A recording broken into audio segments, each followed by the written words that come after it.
তারা সব মিনিস্ট্রিতে ফেল, তাদের ফরেন ডিপ্লোমেসি ফেল, তাদের স্বরাষ্ট্রমন্ত্রী ফেল, তাদের আইনমন্ত্রী ফেল, তাদের শিক্ষামন্ত্রী ফেল এবং তাদের প্রধানমন্ত্রী তার কোনো পাশও নাই, ফেলও নাই, কারণ সে তো পরীক্ষাই দেয় না। এই হচ্ছে তাদের অবস্থা করতে।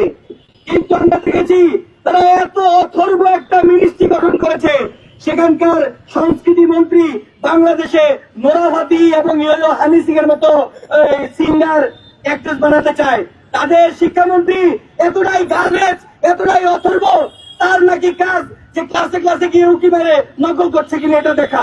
এই 2025-26 সালে এসে যখন চীনের ছোট ছোট বাচ্চারা রকেট তৈরি করে, আমেরিকার ছোট ছোট বাচ্চারা যখন তারা এআই নিয়ে, মেশিন লার্নিং, এআই ল্যাঙ্গুয়েজ এই বিষয়গুলো নিয়ে পড়াশোনা করে, তখন ওই অথর্ব গার্বেজ মিনিস্টার সে ফোকাস করে কে নকল করলো, কে নকল করলো না, এইসব বিষয়ে।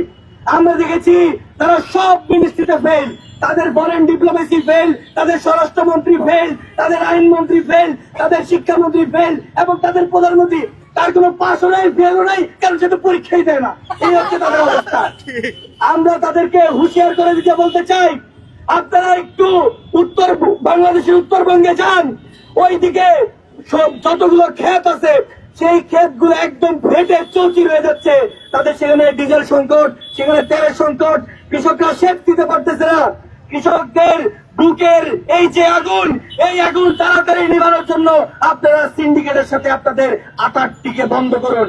আমরা জানি এই সিন্ডিকেটের মালিক আপনারাই, কিন্তু আপনারা এই সিন্ডিকেটকে যদি জিয়ে রাখেন তাহলে আজকে এখানে 50 জন, কালকে এই 50 জন থেকে আপনাদের বিরুদ্ধে 50 লক্ষ মানুষ রাস্তায় নেমে আসবে ইনশাআল্লাহ।